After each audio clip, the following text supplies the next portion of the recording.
Hi friends, நான் இப்போ புதுசாக சமைக்க ஆரம்பிச்சிருக்கேன். ஸோ இப்போ நீங்கள் வந்து சமைச்சிக்கிட்டு இருக்கும்போது திடீர்னு உங்கள் ஃப்ரெண்டு கால் பண்ணால், I am cooking, I will call you back later அப்படின்னு சொல்லலாம். இல்லைனா I am doing household chores, I will call you back later. சோர்ஸ்னா வீட்டு வேலைகள் அர்த்தம். ஹவுஸ் ஹோல்டு சோர்ஸ்னா வீட்டு சம்மந்தப்பட்ட வேலைகள்.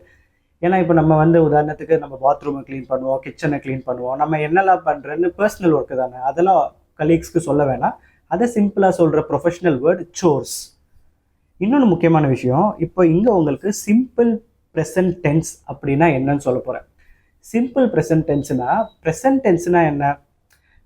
தற்போது நம்ம செய்கிற விஷயம். இப்போ நான் இப்போ சமைச்சிக்கிட்டு இருக்கேன், ஐ எம் குக்கிங், கரெக்டுங்களா? இப்போது ஃபஸ்ட்டு டைம் சமைக்கிறேன். நான் தினமும் சமைச்சேன்னா, இப்போது சமைக்கிறேன்னா ஐ எம் குக்கிங். நாளைக்கு சமைக்கிறேன்னா ஐ வில் பி குக்கிங். நேற்று சமைச்சிருந்தேன்னா ஐ வாஸ் குக்கிங். ஐ ஆம் குக்கிங், ஃப்யூச்சரில் will be cooking, Bastille was cooking. So தினமும் சமைச்சிக்கிட்டே இருக்கீங்கன்னா ஐ எம் குக்கிங் எவ்ரிடே அப்படி சொல்லக்கூடாது. சிம்பிள். ஐஎன்ஜியை தூக்கிடணும். குக்கு பக்கத்தில் இருக்க ஐஎன்ஜியை தூக்கிடணும். அப்புறம் குக்குக்கு முன்னாடி இருக்கிற ஆமை தூக்கிடணும். ஐ எம் குக்கிங் எவ்ரிடேல குக்குக்கு பக்கத்தில் இருக்கிற ஐஎன்ஜியை தூக்கிடுங்க, குக்கிங்க்கு முன்னாடி இருக்க ஆமை தூக்கிடுங்க. ஸோ சிம்பிள் ப்ரெசன்ட் டென்ஸ்னா ஐ குக் எவ்ரிடே.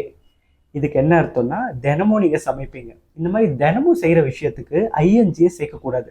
ஐஎன்ஜியை சேர்த்தாதான் ஆமை சேர்க்குறோம். ஐ ஆம் டாக்கிங், ஐ ஆம் ஸ்லீப்பிங். ஐஎன்ஜி வந்தால் ஆம், ஏஎம் வருது. ஐஎன்ஜி தூக்கிட்டா ஏஎம்மும் போயிடும்.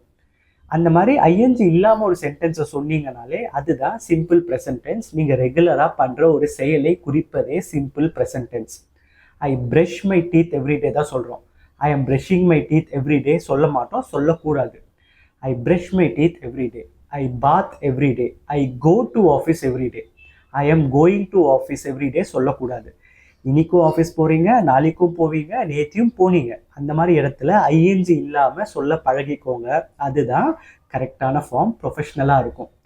Right now I am talking to you. I am posting a video today, I will be posting a video tomorrow. இப்போ நான் இதை இங்கிலீஷில் சொல்லணும்னா I post videos every day, ING இல்லாமல்.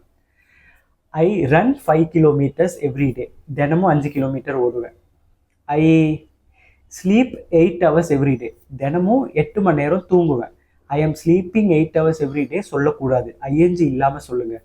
ரெகுலராக நீங்கள் ஒரு செய்கிற விஷயம், அது ஒரு பழக்க வழக்கம் இல்லைன்னா வாடிக்கை, அதை ஐஎன்ஜி இல்லாமல் சொல்லுங்கள். அதுதான் சிம்பிள் ப்ரெசன்ட் டென்ஸ்.